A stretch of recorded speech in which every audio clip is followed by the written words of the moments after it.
let's go to work. It's 5:02. Welcome, everyone. It is Monday, April 6th. This is a meeting of the City of Bloomington Redevelopment Commission. We will begin with a roll call, please. Lauren McRobbie, present. Randy Cassidy, present. John West here. And Sue Scambolari, present. So, and among staff, please. Anna Killian Hansen, Director. Christina Finley, Hand Department. Cameron Caswell, Hand Department. Jeff McKim, City Controller. Roy Aiken, City Engineering. Anna Dragovich, ESD. And that's everyone. Thank you much. Okay, let's move first to approval of minutes for March 16th, 2026. Are there any changes or corrections? If not, may I have a motion? Move to approve as a presented. Second. It's been moved and seconded. We actually can do a voice vote. Yeah. All those in favor of approval indicate by saying aye. Aye. Aye. Are there any opposed? Thank you. That passes, and those are approved. So, and we'll go now to the claims register for March 13th, 2026. Click. And are there any questions or comments from commissioners? One question on our lit for the First United Church. Which page, please? Okay, thank you. I apologize. Page 205. Okay. Just curious on under our lit, does that just falls under previously presented situations that occurred in February or through January for emergency shelter? Oh, the emergency shelter. Uh-huh. That was actually an agreement that was executed in the previous year and was encumbered.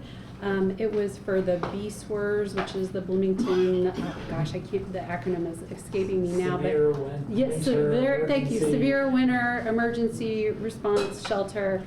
There are two churches that are in partnership for that, and this was just a grant for the reimbursement of like paper materials and just use to the building for hosting it. One of the churches did not turn in their claim until late which was actually this year, but thankfully we had it encumbered, and there you go.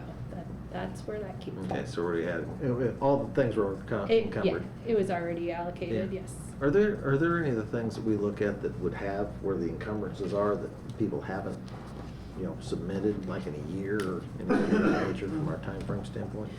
Every year at the close of the year, we have a responsibility to go through all of our open purchase orders and kind of touch base with, at least in our department, Right. who has a project that's moving forward or which ones need to be closed out that haven't spent all of their money. So I think that we've gone through that process to make sure that everything is active. That is, as far as the hand department goes, I'm not sure what other processes are in place for. Yeah, and we do have the ability to retrieve any encumbrances and report on them. To run the report on the encumbrances so we know at least what's out there that should have been paid or will need to be paid. Yes. I don't know that that will actually tell you that though, because sometimes projects either finish up early or they may not spend all of the funding. Like, that's a lot of our federal projects. If there's money left, then Yeah, it's many of generally the for a encumbrances reason. will lapse. That they definitely will all get spent out. Okay. Yeah, because of the calendar year and the way the projects go. Okay, thank you. Other questions? Seeing none, is there a motion to approve? So moved. Second. It's been moved and seconded. All those in favor of approval for the claims register for March 13th, 2026 indicate by saying aye. Aye. Aye. Any opposed? Thank you. That claims register is approved. We'll move now to the payroll register for March 20th, 2026. Are there any questions? Move approval for payroll March 20th, 2026. Second. It's been moved and seconded. All those in favor of approval indicate by saying aye. Aye. Aye. Any opposed? Thank you. And that payroll register is approved. So we'll go now to reports. Is there a director's report? Well, I'd like to touch on a few things today. As you guys are aware, we've been working through the Hopewell PUD process, and there's a number of proposed reasonable conditions that are out there that impact the project, but we really need to have some discussions related to the trade-offs. I do believe that there is, at this time, a deliberation session that's scheduled next week to go through that. I also want to call attention to some of the civil work that's being done right now. So civil work to date has been primarily to get to the point of the primary plat filing. And today was the deadline to file for the May Plan Commission meeting to get that plat. Based on the number of reasonable conditions that are present, I'm not sure if you guys would want to continue moving that ball forward. There is some risk associated with that. If council is to change the site map or how that plat is handled, we run the risk of really duplicating work and paying for something twice, right? So we're really rapidly running out of time. We do have the ability to pull that from the May agenda at this time. I really need your input. I do think that the downside of that is that if we're not able to get to Plan Commission for this plat by June, there is almost little to no hope for actually getting some homes constructed. And if you remember, part of the plan for the Hopewell South PUD was to do this lot line adjustment so that we did have some houses coming out of the ground yet this year. I'm not sure that it looks promising at this point. So I'm looking to you guys for direction if you want to move forward with the May Plan Commission, primary plat, understanding that that is a giant risk, that we don't know what the final plat is at this time as we're still talking to council. There are benefits and problems with both. So. Feedback for Anna or questions? Well, I think the risk outweighs the benefit. We have soaking a tremendous amount of money into this project, particularly in engineering, and to redo part of it just doesn't seem to be fiscally responsible. And judging from all of the council comments, I can't believe that we get through this without some kind of a plot adjustment, so. I would agree with that. When we look at missing the May deadline, what's that gonna put us to timeframe? Is that a 30, 60, 90 day? Well, we're definitely 30 days delayed, but if anybody that works in the building world understands that if we start to get into frozen ground situation, then the opportunities to get a foundation in are limited. So right now, that's part of the issue, because you have to go through the primary plat, you have to go through the secondary plat, we need to file for building permits, we still need to get an offering out. So the more that this gets delayed, the less likely we're gonna see anything until 2027. So, from a civil standpoint, that we've already engaged, and we can have the ability, based upon how it was put forward, to pause at any particular time. Correct. That was one of the caveats that we had approved that contract with, and Kendall would have loved to be here tonight, but he couldn't be, so I'm helping to relay that message that we really are running out of civil work to do, and we may want to trigger that pause until we come to some negotiation with the overall project. Okay. The way we're set up, it may be a timing standpoint getting building permits, but at this present moment, in order to be able to be fiscally responsible, instead of time sensitive, this is gonna be our best bet to put it off for, I to get our think- reasonable considerations reviewed with the council. I think so, and I think I would hate to waste money and time by continuing down a path that we know is not gonna happen at this point. Right now, we don't know what's gonna happen, so I think we need to spend a little more time figuring out those reasonable conditions and what we're okay with, and really what that means to the overall site plan, what the trade-offs are. So those conversations need to be ongoing, but I do think the fiscally responsible thing at this point is to pause the civil contract and to pull the May Plan Commission plat filing. But that's up to you guys. I think you have a consensus. I think you do. Okay. Yes. Thank Okay. you. Thank you. Anything else? There's a lot, but no, we're good for the moment. Oh, I will say that we are going to table one of your agenda items tonight. So resolution 2623 will be tabled for this meeting. Got it? Okay. And a legal report. Dana? Yes, I'll just add on just a little bit regarding Hopewell South and the proposed reasonable conditions. I know you don't want to get into a legal lecture at this point in time. I was hoping. But, I'm sorry? Oh, you want one? Okay. But I just wanted to explain that some of the discussion has been about whether some of the proposals are proposals to the amendment to the legislation, and if some of them, and what's proposals are conditions and what proposals are reasonable. Council's temporary attorney uses a very broad brush in painting what a reasonable condition is, and I believe overlaps into what would be amendments, which are not allowed by statute. But reasonable conditions are, which I agree with. And there's some of the proposed reasonable conditions that are contrary to state law in other areas. But I believe that the best foot forward is trying to collaborate and look at these reasonable conditions or their proposals and determine, what effect they have, what trade-offs there might be, and what just is the best process going forward.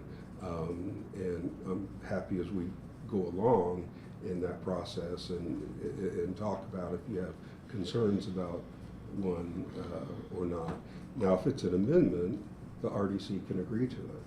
And it does not have to go back to Plan Commission to go back to council and be accepted. If it's a reasonable condition, the council can simply impose it on the PUD and you can't have a say in it. It is what it is, and that's what it is. So, so it's just, which way through the process it would go. And so I'd be happy to assist with that along the way. But that'll just be a part of it that I think we need to keep our eyes on as it goes through, just to make sure that everything's done as perfectly as it can be. Just to clarify, and make sure 100%, the negotiations in regards to the RDC as a whole, looking at reasonable conditions or even amendments, has the ability to work with the council in order to get some resolution. Yes, and the biggest case is called Misty Woods, as most of us refer to it, and Misty Woods doesn't allow amendments to a zoning map change, which that's what changing to a PUD is. And to me, the entire ordinance of the PUD is the map change.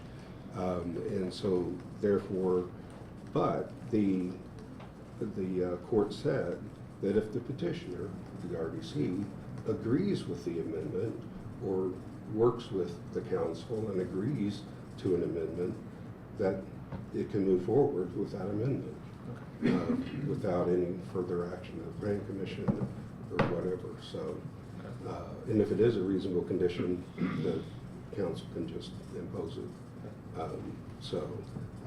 But it seems like from what it appeared in the meetings with the council and the mayor's comments, that everybody would like to work together and move forward collaboratively to try to get a good product. Thank you. Anything else? Dan? No, I'm sorry. That would be. Okay. Treasurer's report, Jeff.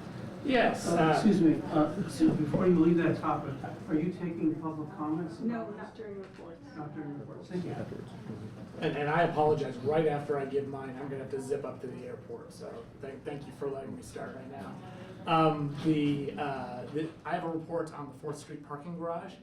Believe it or not, the 4th Street garage has reached its 5-year mark and requires preventative maintenance services to extend its service life.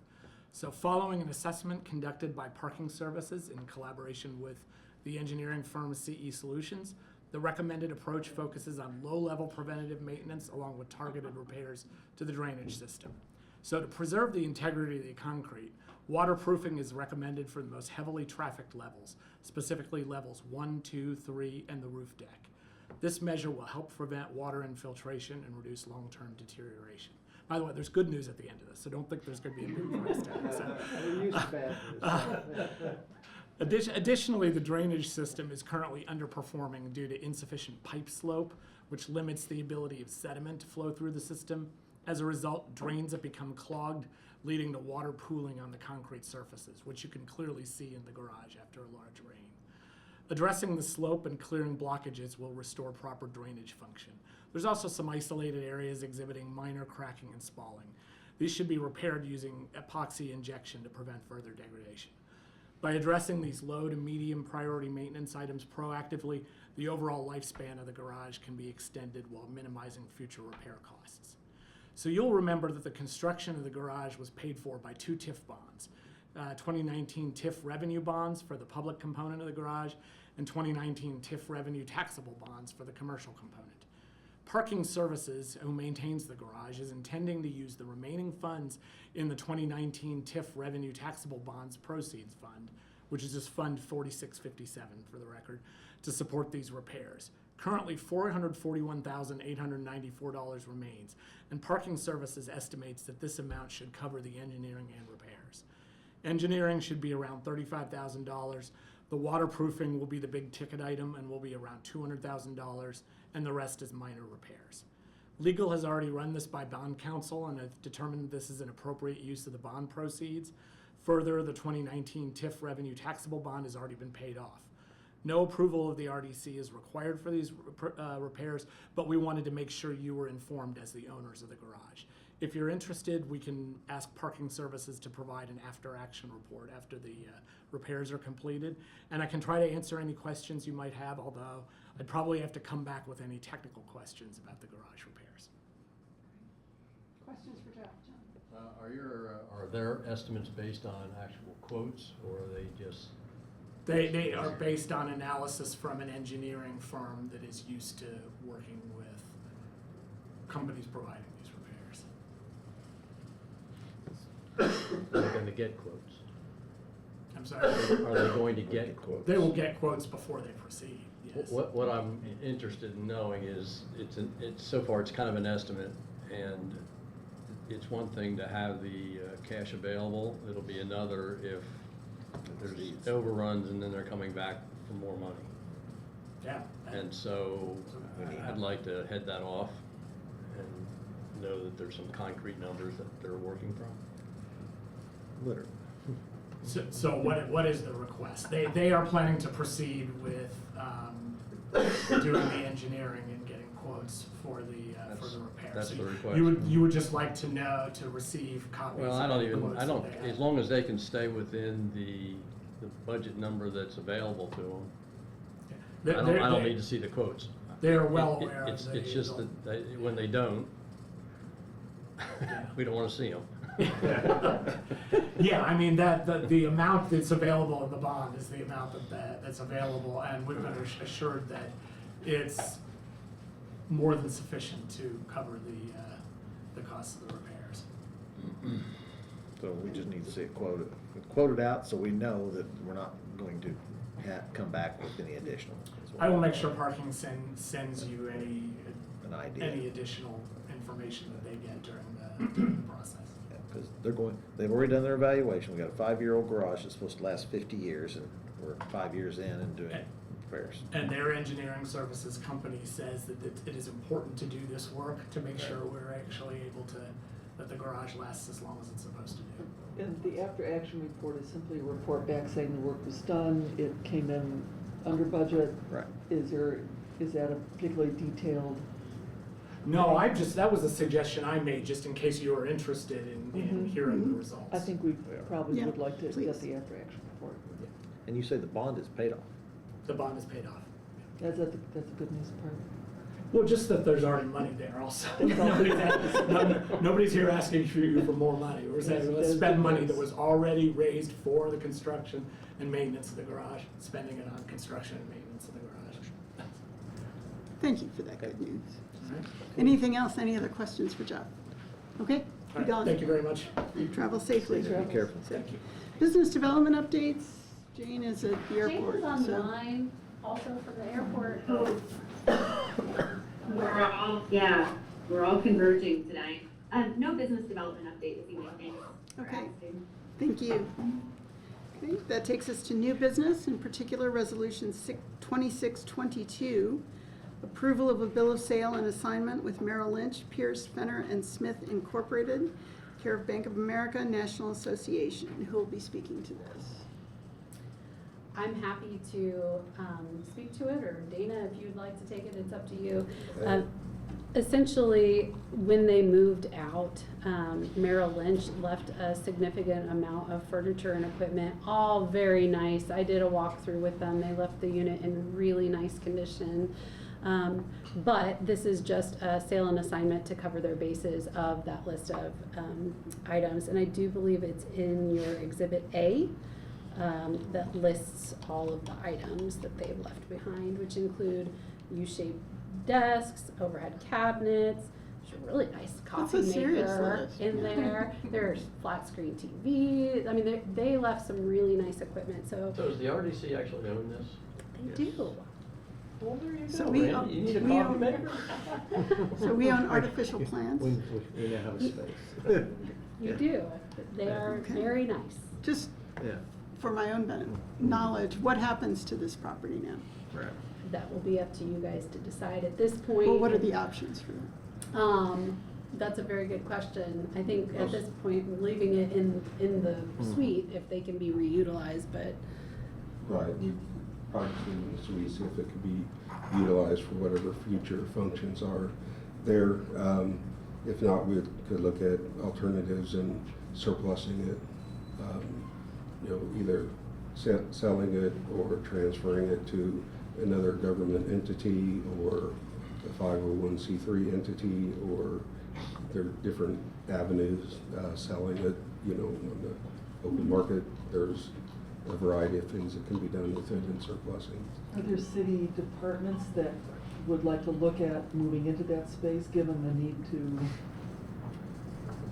to expand space Yes, and it's available? my understanding that there is a use study going on. Is that Yeah. right? So conceivably, they could, Yeah.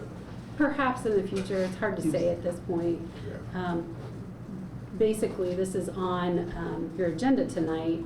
The tenants that have moved out would really feel more comfortable having something signed acknowledging that you guys Yeah. are in receipt of these. We're in receipt, we're in receipt of those items that they left, so Yeah. that they understand that they no longer have any additional liability Right. for that. And at this point, then it'll become up to the RDC to make the decision of what to do from a disposition of them or a reutilization of that space and the equipment that was left. Correct. It's items of value and not Right. stuff we gotta get rid of. Right. yeah. Other questions? Okay. Is there any public comment on Resolution 2622, either here or online? Okay. Seeing none, let's come back. For Resolution 2622.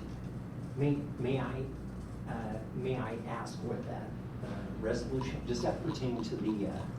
It is the approval of the bill of sale and assignment with Merrill Lynch, Pierce, Fenner, and Smith Incorporated, care of Bank of America National Association.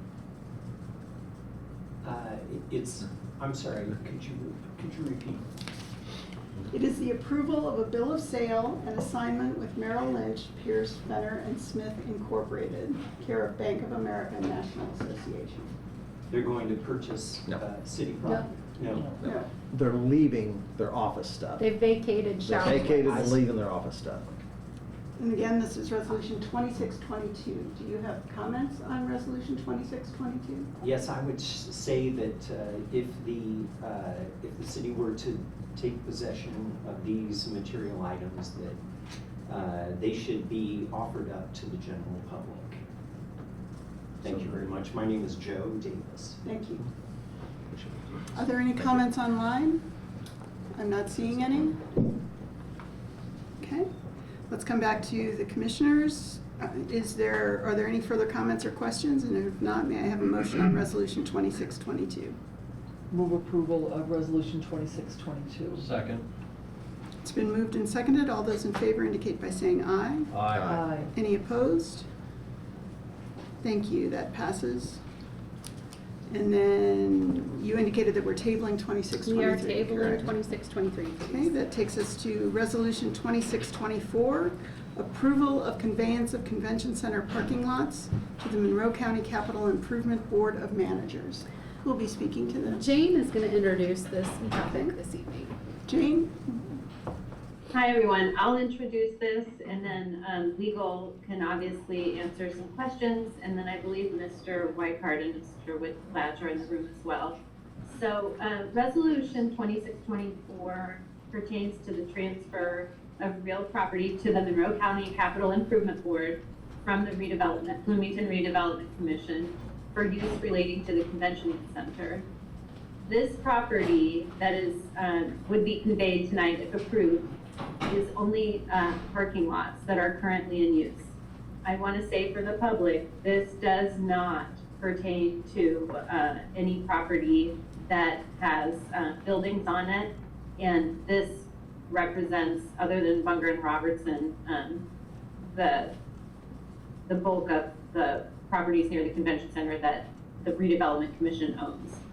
So just for a little detail, these parcels, all three parcels were transferred to the RDC at different times. The first parcel, which is west of the Beeline Trail, apologies for the airport noise, which is west of the Beeline Trail, was transferred to the Bloomington Municipal Facilities Corp in '91, and then to the RDC in 2023. The property was purchased for $1. The other two parcels are two lots south of the convention center. There's one lot, anyway, 2 lots south of the convention center, and were transferred to the RDC in 1995 from the Bloomington Advancement Corporation. The RDC also purchased these parcels for $1 each. All 3 parcels currently serve as parking lots for the convention center and do not have any structures on them. They have been used for the convention center since their acquisition, and for this reason, staff recommends to the Redevelopment Commission via 2624 that they be transferred to the Monroe CIB, which is best positioned to continue using them for the convention center and its expansion. There is an agreement in place with the current hotel operator to lease 20 parking spaces. The lease transfers with the deed and may be terminated with 180 days notice. With that, I'd be happy to take questions or have my colleagues also take questions. Mr. Whitehart and Mr. Whitlatch, did you have comments or things to add? Or? We'll go through No. the form. Okay. Okay. Questions? Just to verify, this is something that was done through a previous bond issue with Bloomington Municipal Facilities Corporation that at the end transferred it to the Redevelopment Commission. Yes, the 2 parcels earlier this year that we transferred or accepted the transfer from the Bloomington Municipal Facilities Corporation that were from a bond that was used for bonding. That was 2 of the parcels. There are 2 other parcels to the south of that I notified you about earlier that by email that said it was owned by the city of Bloomington, but when I went back to the 95 and pulled the 1995 deeds, was actually City of Bloomington Department of Redevelopment. So it's owned by the RDC. And so therefore, those 2 parcels were part of those properties as well that are used for the convention center parking lot and have been used for the convention center parking lot and have been requested by the CIB to be part of the parcels transferred to them. So those are included in the resolution. And then as Jane said, there is that lease. There's 2 ways to One is to not terminate it, but change locations of where they can park. That 60-day notice. Terminating the lease is 180 days notice. There's also, and it's included as well in the resolution attachments, that when seminary was developed, lot 27, which is on the north part where the lots that we talked about from BMFC earlier was, in lot 28 where the other two that thought was belonged to the city of Bloomington were, are separated by a right-of-way. If you extrapolate that right-of-way to the east and west, as we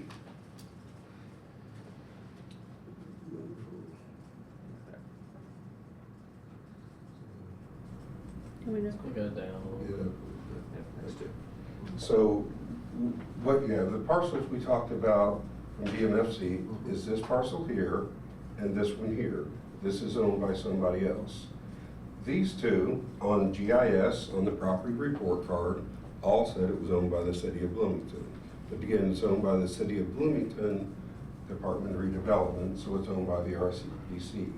There is a right-of-way right here that this was part of Seminary Lot 28. This was part of Seminary Lot 27. And Sorry. that's right. God damn. And this was originally a right-of-way that was platted when Seminary was platted. This became West Smith Avenue here and here. You've got the B line coming through here. This was just been utilized as part of the parking lots, but it's never been technically a part of either parcel. So depending on what further use the CIP may have with that, they may need to vacate that. They may use it as, I don't know, a drive or something. It just depends on what their future use might be. But they can determine that as they determine what their plans are going to be. So for tonight, you're simply transferring, if you move forward, it's transferring these 4 lots over to the CIB so that they can continue now that, Point out those 4 lots again. Okay, those 4 lots are this blue, that was from BMFC. This small little lot here, no, not that one, the one below it. I'm so sorry. This little one. And then these 2 lots here. And they show up as under the same parcel because since they were the same ownership, back a few years ago, they were condensing, trying to get less parcel numbers at the county, and so they condense it under one parcel number, but it's 2 separate tracts of land. And so those are the other 2 tracts of land under one parcel number. So essentially, you are cleaning up something that should have happened about 20 years ago.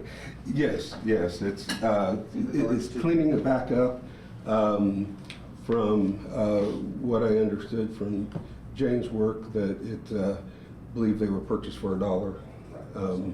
And they were supposed to be used for convention center use.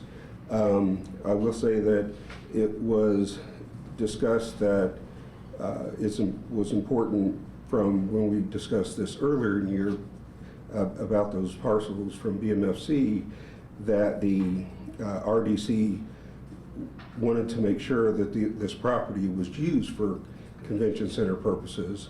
And so therefore, let me pull it up.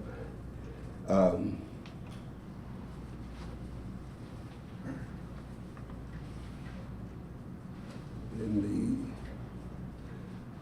the deed itself, there is a condition subsequent.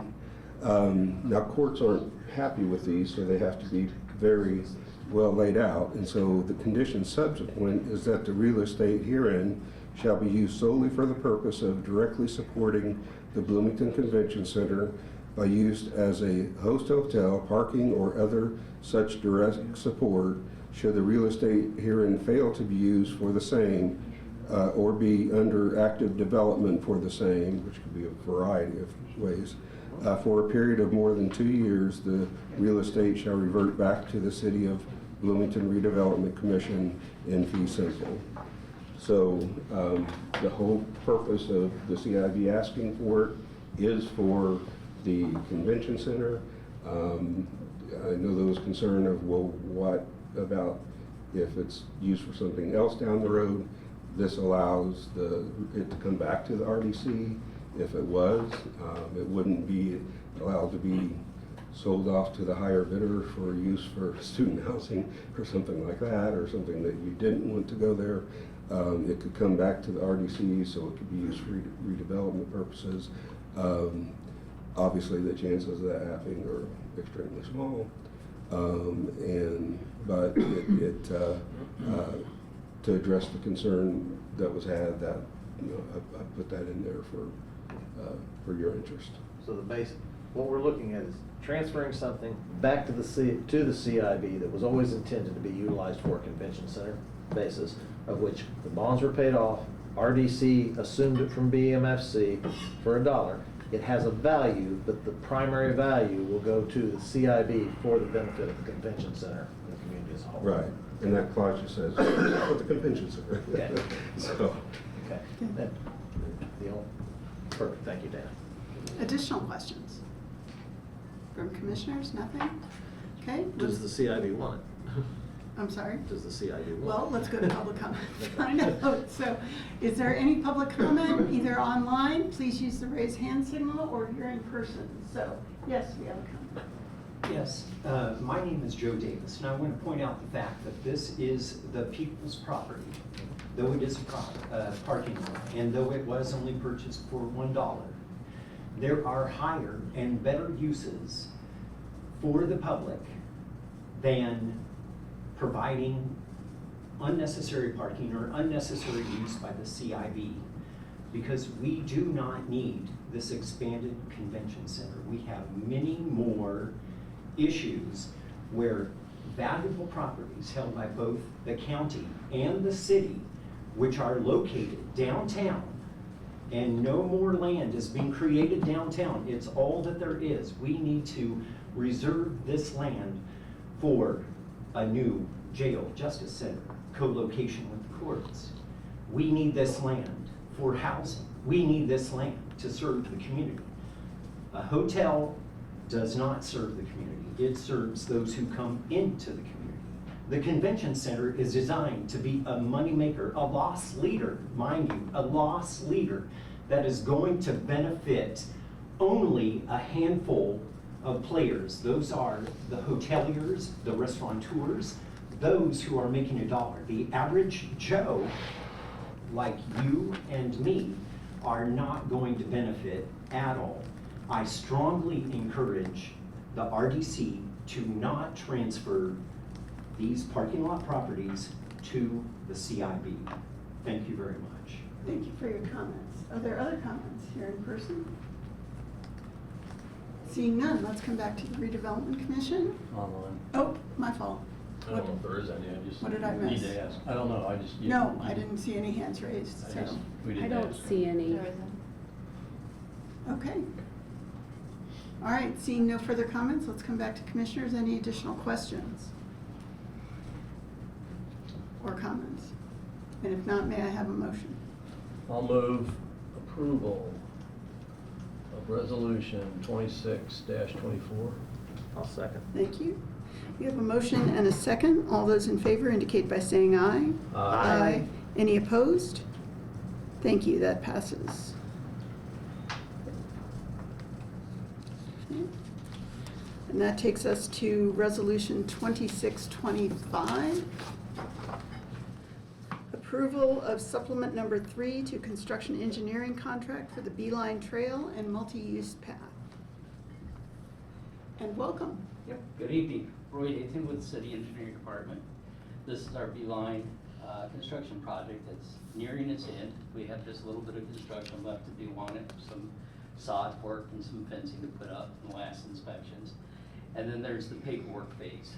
It's a federal funded project, so there's a lot of paperwork that has to be submitted through the state, everything like that. Through the project, we hired Crossroad engineers to do our construction inspection for the project. Their contract has wound down. Some of that was, this is a third supplement that we had done to the project. The first supplement was, did not regard funding at all. It was just changing wage rates, but we did not change the notice to exceed amount on the project. The second supplement was for $40,000, where we had added to the contract, and that was due to some environmental remediation issues that we had on the project with one of the lots that we had to go through. It added some delays to the project. That was to cover these delays. This last ask is for a supplement for $15,000, just to give us enough hours on the contract just to wind the top down and get us through completion. So. Thank you, Roy. Questions? We're down to paying for the paperwork. We are down to paying for, yes. Okay. Thank you. Okay. Additional questions? Okay. Seeing none, let's go to public comment. If you are online, please feel welcome to use the raise hand function. I see one, and then are there comments here in person? All right, let's do in person first, then we'll do online. So.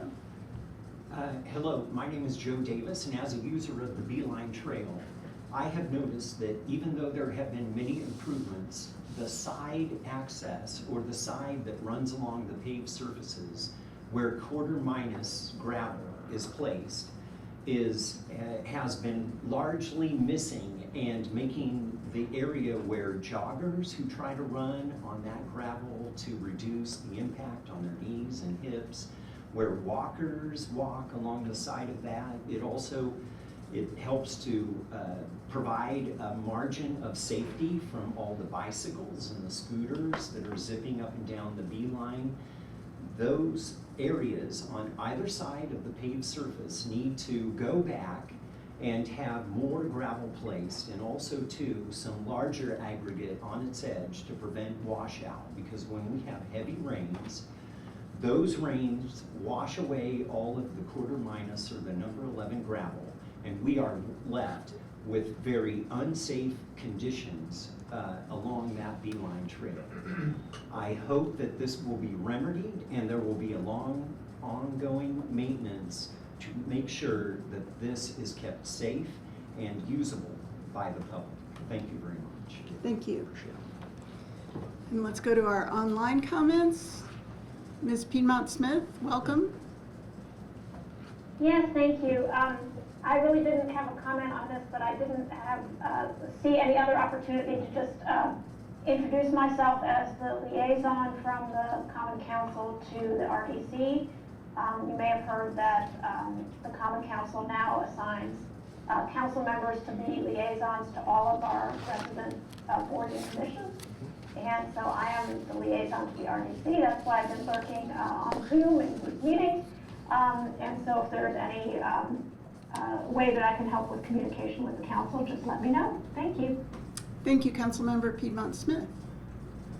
I see no further comments, no further raised hands online, so let's come back to commissioners for any additional comments or questions. Seeing none, may I have a motion for Resolution 2625? Approval for 2625.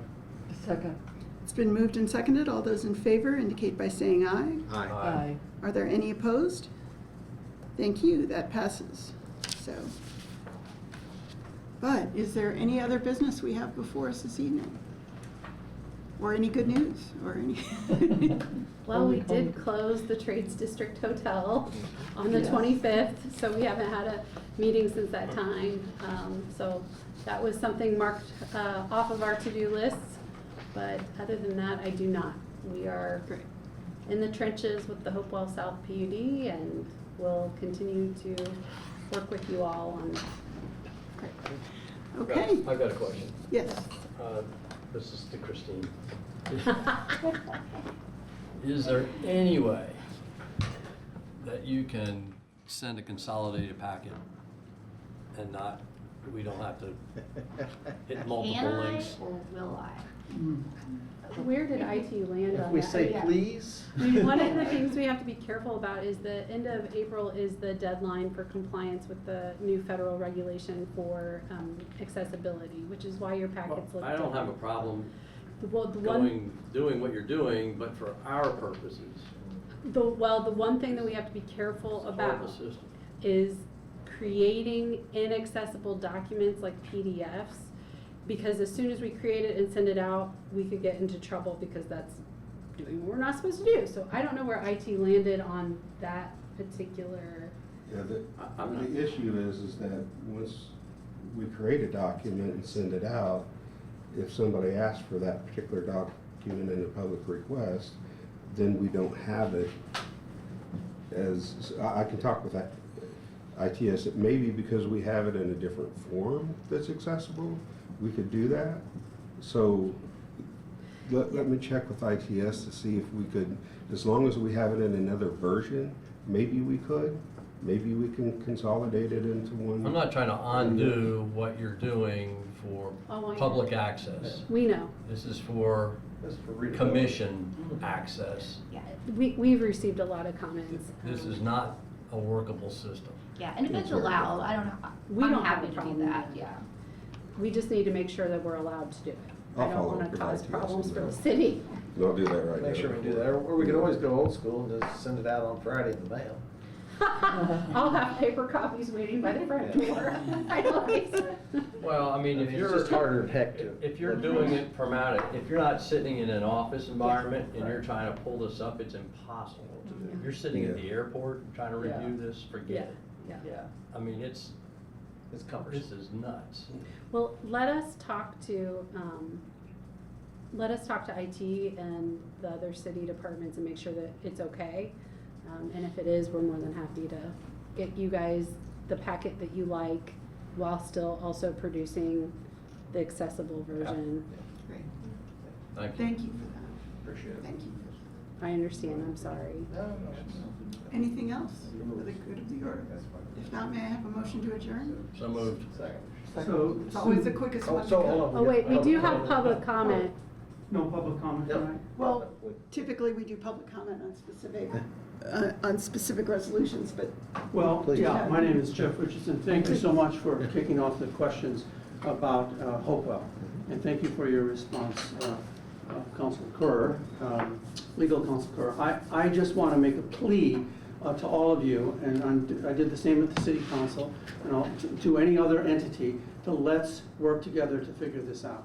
I mean, I'm so concerned that we have a golden opportunity. Everyone I talk to wants improved housing. Everyone I talk to wants to figure out how best we can do this.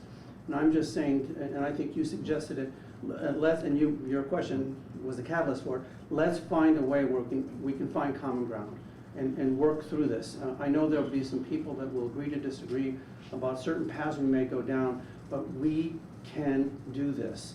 And I just want to cheer you on, along with the council and the mayor and all the other stakeholders, to make this happen. So that's my plea on a Monday evening.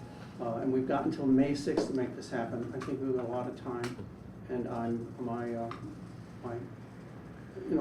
President Truman said, it's amazing how much you can accomplish if you don't care who gets the credit.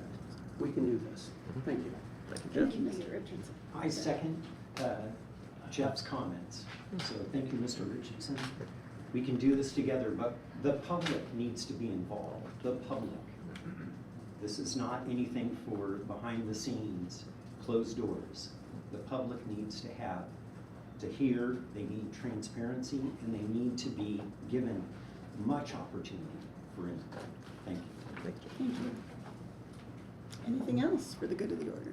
All right, we've had a motion and multiple seconds to adjourn. Is there any discussion? All right, all those in favor? So moved. Aye, we are adjourned. Thank you, everyone.